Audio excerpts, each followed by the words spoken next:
Hello again. So we're continuing our theme of butternut squash, and we're going to make pane di zucca today, which is a kind of sweet bread that they make in Italy this time of year. So we've got our squash that we boiled. I've scooped out the soggy seeds and I've peeled it and I've chopped it up a bit. So that's 200 grams of butternut squash.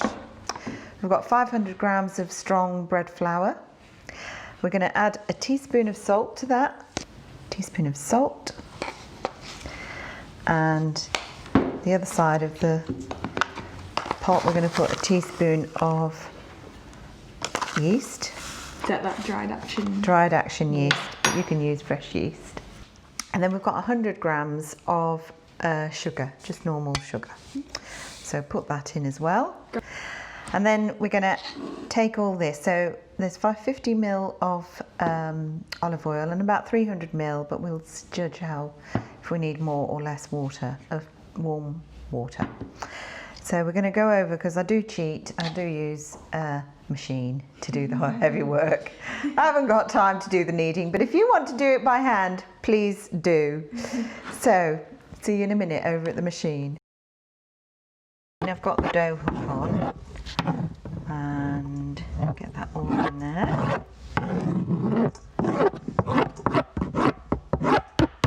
Okay. And we're going to put the machine on just to start crushing it a bit.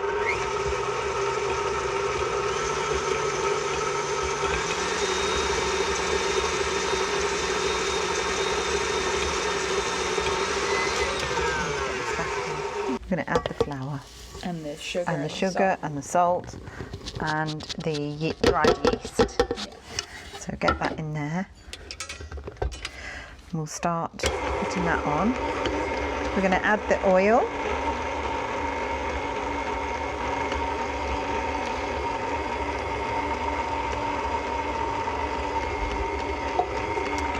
And then we're going to add the water.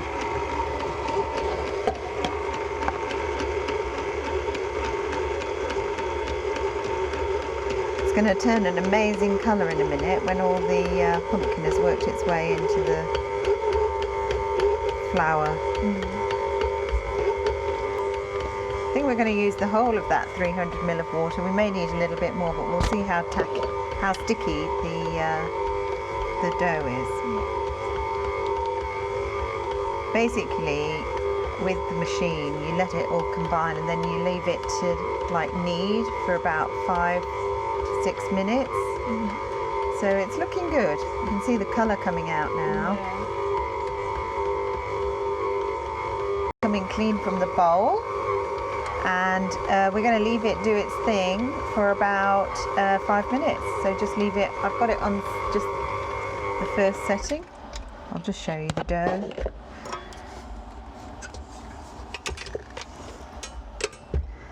You see, it's quite sticky, but not too sticky. So we're going to leave that to knead now on setting number 1 for a good 5 to 10 minutes. You want it to be quite smooth, so it's just doing its thing now. Okay, so the dough is made. It's quite elasticy, but I'm going to put some olive oil on my hands just to get it off the dough hook. But obviously if you're doing it by hand, it is quite a sticky procedure. You may want to add a bit of flour, but you can also make bread in a Magimix, actually, a food processor, and make dough. I'm going to drizzle it in a bit of olive oil. It's so yellow. It's really yellow, isn't it? Yeah. It's amazing colour. There you go. So we're going to take it off there, cover it with one of these beeswax covers, and also cover it with a tea towel. There you are. Cover it, keep it nice and warm. I'm going to put it in the boiler room, but if you've got a nice warm area to store it in for 1 to 2 hours until it's doubled in size, and then we'll give you the next stage of the recipe. Great. Ciao. So we're back again. We've waited just over 2 hours, slightly delayed, but it's fine. And the dough has really risen really well. Really well. So what we're going to do now is we're going to tip it out onto flour board, and I'm going to make 2 loaves. I'm going to use a small loaf tin, 2 small loaf tins. Okay, so we're going to get the dough out. It's quite nice and sticky, but we've got flour on there. We can get some more flour. We don't want to keep it quite moist. We don't need to do much kneading, just really to shape it and get it in the tins. Can you see it's quite nice and soft? We don't really want to knead it too much actually. What I'm going to do really is shape it into 2 sausages. So, okay, we're going to do one that's a plat. So we're going to stretch that a bit longer, otherwise we'll never get plat out of it. It'll just be a lump. So we're going to cut it. Put some flour on that. Can you see how elasticy the bread is? That's the kind of texture you want. Anyway, that's a bit more flour on the pie. I think what we'll do is got a little bit of baking paper in there. We're going to put one without the plat, just like that. We're going to put it in there. What size tin is that? I think they're £1 tins, aren't they? £1 loaf tins. Yeah. I'll leave it there. And this one we're just going to quickly do a bit of roly-poly. I know it's not perfect, but that doesn't matter. So then we get to do the plat. I'm not the best platter in the world, but we'll have a go. So, oops, got a bit skinny this end. It's all right because we're going to tuck that in there anyway. Lovely. There's our plat. So now we have to get that in our tin. So I don't brush them with anything, I just leave them like that. So we're going to leave them for at least half an hour, 45 minutes. So there's your 2 loaves, good to go. And in half an hour we'll put them in the oven. So we put our breads, we let them rise for another half an hour to 45 minutes, and then we pop them in the oven. And we've left them at 180 degrees, no fan, for about 25 to 30 minutes. And we're going to have a look and see how it's going. It's looking good, looking good. So I'm just going to check the bottom. That looks nice. Yeah, that sounds good. I'm going to take them both out.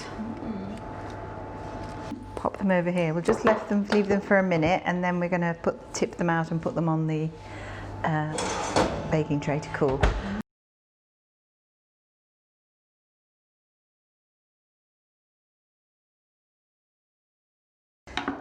So these are the 2 loaves of Pane di Zucca. You can see it's lovely soft texture. It's really squishy. It's really nice. Slightly sweet, so it's not really a bread for savoury, but it's really tasty. It's nice with jam or peanut butter. Some people like it with Marmite or just on its own. So Mimi's going to try it for us. She's already tried it actually, but she's going to have a little bit more now. But you can see the texture of it there. See the texture, and she wanted a little bit of butter on it, so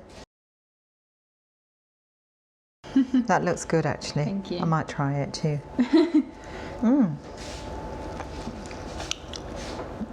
Really tasty. Really tasty. Lovely. So good. So have a go at making it this autumn With your squashes. with your squashes. Your in-season squashes. Yeah. Yeah. So thanks for watching, and I hope to see you soon. Who knows what the next recipe is? Because I don't. Probably something with. But it will be vegan. Yeah. Okay. Okay. Ciao.